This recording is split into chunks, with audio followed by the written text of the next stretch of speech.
Assalamualaikum warahmatullahi wabarakatuh. Perkenalkan, saya Wafi Paradisawari dengan NIM 192340023. Pada kesempatan kali ini saya akan menjelaskan sedikit mengenai kerangka perencanaan bisnis.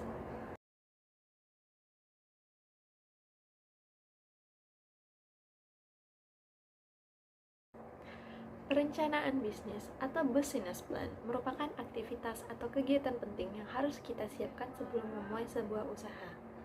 Dalam business plan, kita perlu menuliskan secara rinci tentang konsep bisnis, keuangan, pemasaran, dan hal terkait lainnya.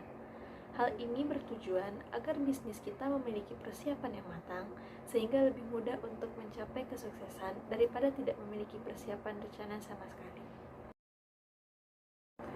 Melakukan perencanaan dalam sebuah usaha sangat krusial, karena bertujuan agar usaha tersebut dapat berjalan dengan stabil dan semakin sukses. Selain itu, masih banyak tujuan lainnya dari rencana bisnis yang harus dilakukan, yaitu yang pertama, memastikan bisnis harus sesuai dengan visi dan misi. Yang kedua, menghitung sumber daya. Yang ketiga, membuat estimasi profit bisnis. Yang keempat, sebagai evaluasi rencana bisnis selanjutnya. Kerangka rencana bisnis secara umum yang pertama yaitu nama perusahaan. Nama perusahaan sangat penting karena akan berdampak untuk jangka panjang.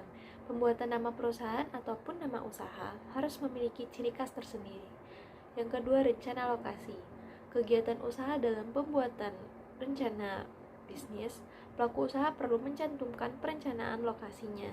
Rencana lokasi ini menyangkut segala tempat yang akan digunakan dalam kegiatan usaha seperti lokasi perusahaan, pertokoan, pabrik, atau industri, dan lain-lain. Yang ketiga, komoditi yang akan diusahakan. Misalnya seorang penulis yang akan menerbitkan bukunya, ternyata ia menemui kesulitan untuk mencari penerbit yang bersedia menerbitkan bukunya. Penulis itu kemudian memutuskan untuk membuka usaha penerbitan dan menceritakan sendiri. Nah, itu salah satu contoh dari perencanaan komoditi. Yang keempat, target konsumen. Target konsumen ini adalah yang utama dalam sebuah usaha karena bertindak sebagai pengguna. Hal ini sesuai dengan bentuk usaha dan jenis usahanya. Jika usahanya berbentuk industri, jangkauan konsumennya akan lebih luas dibandingkan dengan usaha pertokoan. Maka dari itu, dalam perencanaan bisnis harus mencantumkan target konsumennya secara jelas. Yang kelima, rencana posisi pasar dalam bagian ini berisi mengenai apakah usaha ini berencana sebagai pemimpin pasar, penantang pasar, pengikut pasar-pasar, atau perelung pasar. Yang keenam, partner kerjasama dan perencanaan organisasi. Dalam rencana bisnis, harus mencantumkan perencanaan organisasi dan siapa saja orang-orang yang akan berkontribusi dalam usaha tersebut. Hal ini bertujuan agar tugas dan tanggung jawab masing-masing orang jelas, serta tidak ada ketimpangan maupun konflik dan tanggung jawab di masa depan. Yang ketujuh, jumlah modal yang diharapkan dan yang tersedia.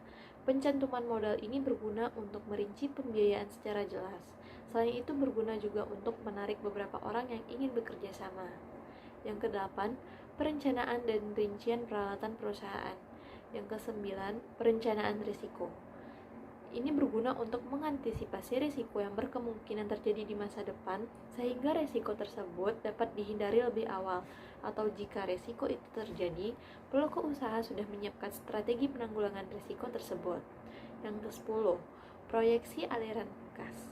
Proyeksi aliran kas ini berisi mengenai data penelitian pasar, surat-surat kontrak, dan dokumen perjanjian, serta daftar di pemasokan bahan baku atau barang, dan lain sebagainya. Demikianlah penjelasan materi mengenai kerangka rencana bisnis yang dapat saya sampaikan. Terlebih dan terkurangnya saya mohon maaf. Wabillahi taufiq wal hidayah. Wassalamualaikum warahmatullahi wabarakatuh.